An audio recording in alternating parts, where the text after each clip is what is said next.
கிறிஸ்துவுக்குள் பிரியமானவர்களே, ஆண்டவராகிய இயேசுவின் நாமத்தில் என் அன்பின் வாழ்த்துக்கள். நீதிமொழிகளின் புஸ்தகம் 13ஆம் அதிகாரம் 12ஆம் வசனம் சொல்கிறது, நெடுகாலமாய் காத்திருக்குதல் இருதயத்தை இளைக்க பண்ணும், விரும்பினது வரும்போதோ ஜீவ விருட்சம் போல் இருக்கும் என்று சொல்லி வேதத்தில் வாசிக்கிறோம். நெடுநாளாய் காத்திருப்பது இருதயத்தை இளைக்க பண்ணும், விரும்பினது வரும்போதோ ஜீவ விருட்சத்தை போல் இருக்கும் என்று சொல்லி நாம் வேதத்தில் வாசிக்கிறோம். நம் தேவனாய் கர்த்தர் நமக்கு கற்றுக் கொடுத்திருக்கிற காரியங்களை பாருங்கள். நெடுகாலமாய் ஒரு காரியத்துக்காக நாம் காத்திருக்கிறோம்.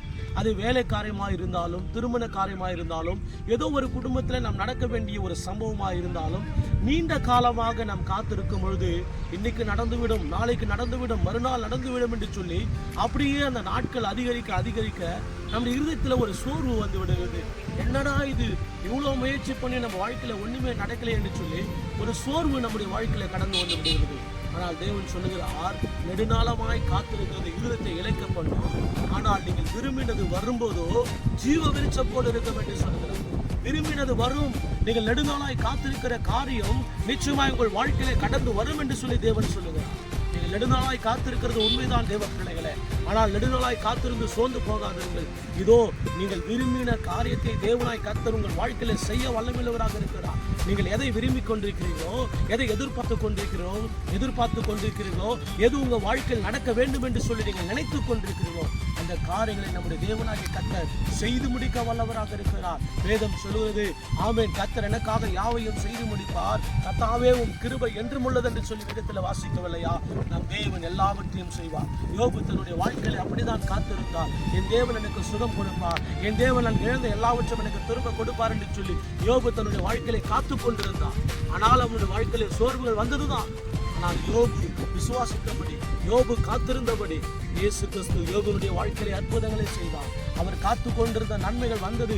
அந்நிய கண்கள் அல்ல, என் கண்களை அதை காணும் என்று சொல்லி விசுவாசத்தோடு சொன்ன யோபுனுடைய வாழ்க்கையிலே தேவன் அவருக்கு செய்த நன்மைகளை யோபு பார்த்தார். அவருடைய கைகளிலே சுகம் உண்டானது, சரீரத்தில் சுகம் உண்டானது, இழந்து போன எல்லா ஆசீர்வாதத்தையும் திரும்பியும் யோபு பெற்றுக்கொண்டதை அவர் கண்களை காணும்படி தேவன் செய்தார். தேவ பிள்ளைகளே, சோர்ந்து விடாதிருங்கள். உங்களையும் என்னையும் அழைத்த கர்த்தர் உண்மையுள்ளவர். நாம் சோர்ந்து போய் இருக்கிறதை பரமபிதா அறிந்திருக்கிறார். நாம் துவண்டு போய் இருக்கிறதை பரமபிதா அறிந்திருக்கிறார். எனவே உங்கள் சோர்வுகள் நீங்கத்தக்கதாக உங்களுடைய வாழ்க்கையில கர்த்தர் ஏதோ ஒன்றை செய்வார். விசுவாசிங்க, கர்த்தர் உங்களுக்கு செய்வார். விசுவாசிங்க. விசுவாசத்தை மாத்திரம் விட்டுறாதீங்க. விசுவாசத்துல சோர்ந்து போடாதீங்க. விசுவாசத்தை தளர விடாதீங்க. நமக்காக யாவையும் செய்து முடிக்கிற தேவன் நம்மோடு கூட இருக்கிறார். நாமம் யெகோவா தேவன் உங்களுக்காக எனக்காக யாவையும் செய்து முடிக்க வல்லவராக இருக்கிறார். நிச்சயமாக நம் தேவன் எல்லாவற்றையும் செய்ய அவர் வல்லமையுள்ளவராக இருக்கிறார். சோர்ந்து போகாதீங்க. நெடுநாளாய் காத்திருக்கிறது இருதயத்தை இளைக்க பண்ணும், விரும்பினது வரும்போது ஜீவ விருட்சம் போல இருக்கும் என்று சொன்னது போல நீங்கள் விரும்பினது வரும், உங்களுக்கு அது ஜீவ விருட்சமாக காணப்படும். ஜெபிக்கலாங்களா? அன்பின் பிதாவே, எதாவது கூட வானத்தோடு கூட ஜெபிக்கிறோம். நாங்கள் எதையெல்லாம் கேட்டுக்கொண்டிருக்கிறோமோ அதையெல்லாம் எங்கள் வாழ்க்கையில் நீங்கள் தரப்போதுக்காய் ஸ்தோத்திரம். நாங்கள் விரும்புகிற நன்மைகளை எங்கள் வாழ்க்கையில் செய்கிறார். இயேசுவின் நாமத்தில் ஜெபிக்கிறோம்.